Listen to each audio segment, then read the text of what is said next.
The demonic brand, we've all heard the rumors. Is the name Balenciaga itself an ode to the ancient god Baal? Is it true that Balenciaga is funded by human traffickers?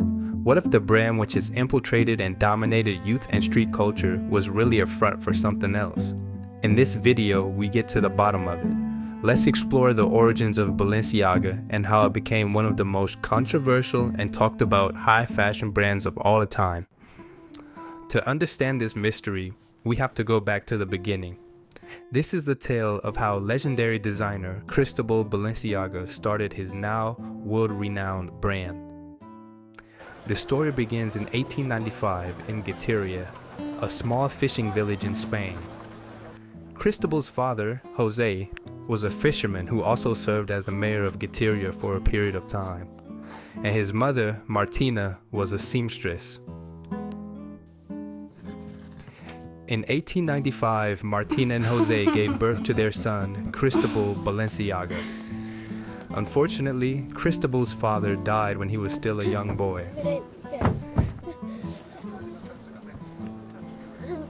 He watched his mother provide for them with her work in fashion.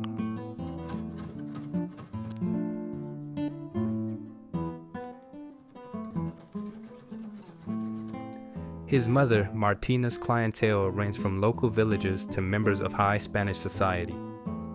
Watching Martina work with Spanish nobility was Cristóbal's earliest introduction to high fashion. His mother's tailoring exposed him to luxurious couture pieces from renowned brands like the legendary Parisian House of Worth. This shaped Cristóbal's early understanding of luxury. For Balenciaga, his upbringing in Getaria was a source of inspiration that he would later constantly draw from. Those early years of working with his mother was the foundation of his career in fashion.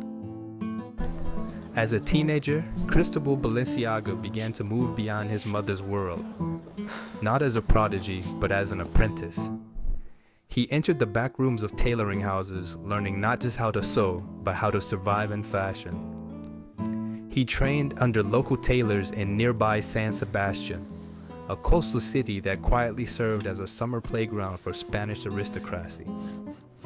He learned how to do the footwork by pressing seams, copying patterns, and studying silhouettes.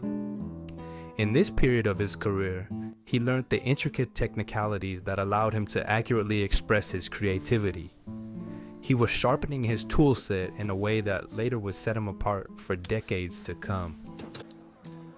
The real turning point was when he approached his mother's old client, the Marchioness of Casa Torres, and asked to replicate one of her dresses.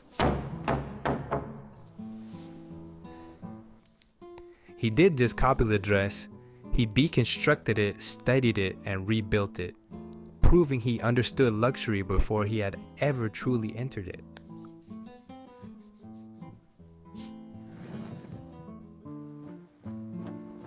She was so impressed by his work that she began to introduce him to her social circle.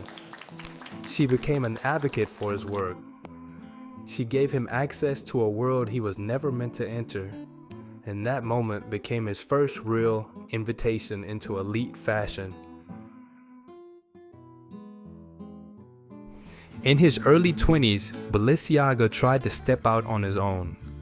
He trained in local houses like Casa Gomez and worked in tailoring establishments such as the New England and San Sebastian. Soon, he began to take on a class of his own, not as an assistant but as a designer, putting his name quietly into the work. For a moment, it seemed like things were starting to align.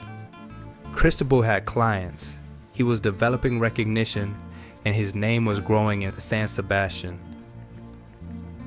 But in 1936, Spain fractured. The outbreak of the Spanish Civil War didn't just reshape the country, it dismantled the world Balenciaga depended on. His clientele, aristocrats, elites, they all fled. Shops closed and wealth disappeared, and fashion became irrelevant. Almost overnight, his business slowed to a halt. But luckily, before the Civil War, Balenciaga had become quite successful in Spain, running several couture houses in Madrid, San Sebastian, and Barcelona. He wasn't starting over, but it was time to start a new chapter. Paris, the epicenter of fashion, a city built on legacy and resistant to outsiders. In 1937, Cristóbal Balenciaga arrived quietly. He remained largely unnoticed by Parisians at the time. No spectacle, no announcement, just work. He opened his house on Avenue Georges, and soon after released his first Paris collection, which changed everything. Many markets released as the beginning of Balenciaga becoming one of the most influential designers in the history of fashion. His technical ability immediately garnered the respect of the local couture scene. While other designers followed the natural lines of the body, Balenciaga began to challenge them. He didn't decorate the silhouette, he redefined it. For example, the tunic dress. Loose, unrestricted, falling straight from the shoulders, ignoring the waist entirely. The sack dress, radical in its simplicity, a silhouette that removed shape and replaced it with movement. Or the baby doll dress, a shorter, lighter, almost innocent but subversive in proportion.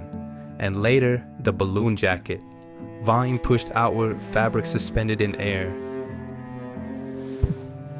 These weren't just designs, they were disruptions. In a world that defined femininity through structure, corsets, waists, rigid lines, Balenciaga offered something else, freedom, but not the kind that was loud or rebellious. His was controlled, intentional, almost spiritual. Women didn't just wear his clothing, they inhabited it, because every piece was engineered, every scene placed with precision. This wasn't fashion driven by impulse, it was architecture. Fashion editor Diana Vreeland would later call him the master of us all, and even his contemporaries, his rivals, recognized it. While designers like Christian Dior celebrated the waist, Balenciaga erased it. Where others shaped the body to fit the dress, Balenciaga shaped the dress to redefine the body.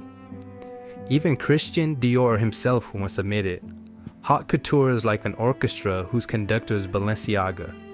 We other couturiers are the magicians and we follow the direction that he gives.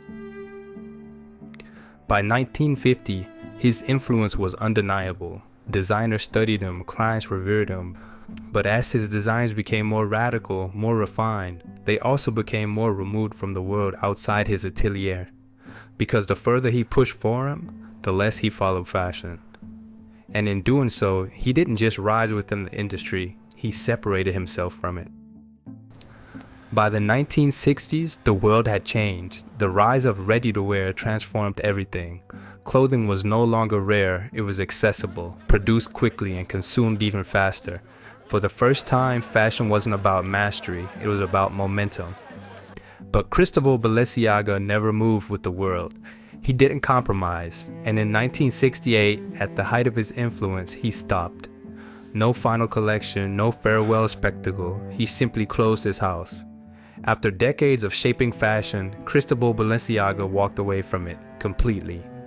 He returned to Spain, and in 1972, he passed away, quietly without ceremony. The man who redefined silhouette, who reshaped the very language of couture, was gone. But his work didn't disappear. It couldn't. Because Cristóbal Balenciaga didn't just influence fashion, he defined its possibilities.